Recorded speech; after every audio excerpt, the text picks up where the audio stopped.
Olá! Hoje a gente vai desvendar os diagramas de atividade da UML. É uma ferramenta, olha, sensacional, que consegue transformar aqueles fluxos de trabalho super confusos em mapas claros, fáceis de seguir. Quem nunca passou por isso, né?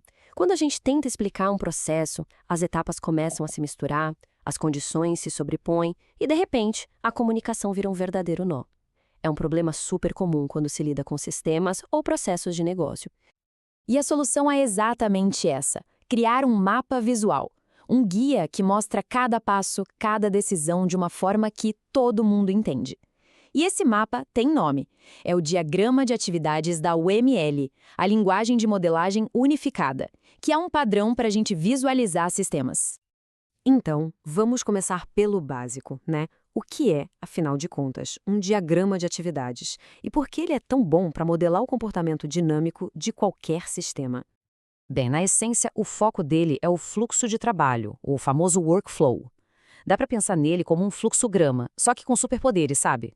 Ele é capaz de lidar até com ações que acontecem ao mesmo tempo. É perfeito para a gente conseguir visualizar processos de negócio, algoritmos e qualquer lógica um pouco mais complexa.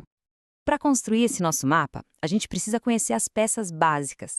São elas que vão formar a espinha dorsal de qualquer processo que a gente queira desenhar. E a primeira peça é a atividade. Ela é o coração do diagrama, é uma ação, uma tarefa que precisa ser executada. Pode ser algo como validar o pedido ou enviar um e-mail. Cada uma dessas é tipo uma parada no nosso mapa, e é representada por esse retângulo com os cantinhos arredondados. E o que liga uma parada na outra? A transição. Pensa nela como se fosse a estrada, a seta que leva de uma atividade para a próxima. Ela mostra para onde o fluxo está indo. Então, quando uma tarefa termina, a transição é ativada e o processo anda para o passo seguinte. Então, olha só o fluxo mais simples que existe. A gente começa com o nó de início, esse círculo todo preenchido, daí a seta nos leva para uma atividade, tipo executar tarefa. E quando ela acaba, outra seta nos leva para o nó final, aquele círculo duplo que encerra o processo. Simples, direto e muito claro. Mas a gente sabe que a vida raramente é uma linha reta e os processos também não são. O que acontece quando o fluxo precisa tomar uma decisão? É exatamente aqui que entra aquela lógica do se isso, então aquilo. A gente precisa de um símbolo para mostrar que o caminho pode se dividir dependendo de certas condições. E para isso, a gente usa o nó de decisão, que é esse losango. Ele funciona como uma bifurcação na estrada. E as placas de trânsito? São as condições de guarda. São expressões tipo saldo maior igual a valor, que vão dizer qual caminho o fluxo deve pegar. Olha que legal ver isso na prática. Num saque em caixa eletrônico, o sistema chega no nó de decisão. Se a condição saldo maior ou igual a valor for verdadeira, o fluxo segue para entregar dinheiro. Se não for, ele vai para negar saque. O mais importante é que as condições não podem acontecer ao mesmo tempo, ou é um caminho ou é o outro. Beleza? Já dominamos as decisões. Agora, e se for preciso fazer duas ou mais coisas ao mesmo tempo? É aqui que os diagramas de atividade mostram para que vieram de verdade, modelando a concorrência. Apresento o nó de fork. Essa barra preta pega um fluxo único e divide em vários que acontecem em paralelo. Imagina só, ao receber um pedido, o sistema começa a separar os itens no estoque e, ao mesmo tempo, a emitir a nota fiscal. E para juntar esses caminhos paralelos de volta, a gente usa o nó de join. Ele é o ponto de encontro, de sincronização. O processo principal dá uma pausa e espera pacientemente até que todas as atividades paralelas, a separação dos itens e a emissão da nota estejam prontas. Só aí ele continua. Então, o ponto crucial é este aqui. Não é uma corrida.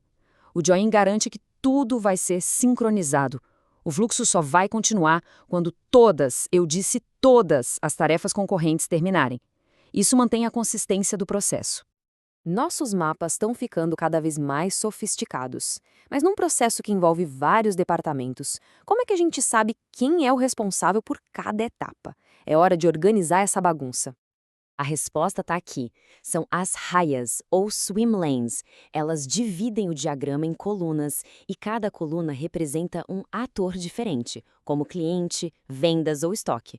Isso traz uma clareza sobre responsabilidades que é, assim, fantástica. E aqui fica super claro de entender. A atividade fazer pedido está na raia do cliente. Aí o fluxo passa para a raia de vendas, para receber pedido, depois vai para de estoque e por aí vai. Fica visualmente óbvio quem faz o quê e onde acontece a passagem de bastão. Muito bem. Agora que a gente já tem todas as ferramentas na mão, atividades, decisões, paralelismo e as raias, vamos ver um exemplo completo para entender tudo funcionando junto em harmonia. Vamos dar uma olhada nesse fluxo de empréstimo de livro. Repara como o usuário-sistema tem suas próprias raias. A gente vê um nó de decisão para checar se o livro está disponível. E o mais legal, um fork que inicia duas ações ao mesmo tempo: atualizar o estoque e mandar o e-mail de confirmação. Para fechar, um join garante que tudo se sincronize antes do fluxo terminar. Tudo que a gente viu está aqui, em ação. Uma dúvida super comum é quando usar um diagrama de atividades em vez de um diagrama de estados. A diferença é fundamental. Pensa assim, diagrama de atividades serve para modelar um workflow, um processo com começo, meio e fim. Já o de estados modela o ciclo de vida de um único objeto, que reage a eventos com o tempo. Um foca no fluxo de ações, o outro no objeto em si. E para fechar, umas dicas de ouro para criar diagramas perfeitos. Sempre usar verbos para nomear as atividades, tipo enviar, calcular. Usar raias para deixar as responsabilidades bem claras. E o mais importante, se o diagrama estiver virando um monstro, é melhor quebrar ele em partes menores. O objetivo final é sempre a clareza, lembra? E agora fica a pergunta. Com essas ferramentas todas em mãos, qual processo confuso do dia a dia poderia ser finalmente transformado, saindo do caos para a clareza? Aquele processo de aprovação? O fluxo de entrada de um novo cliente? As possibilidades são infinitas.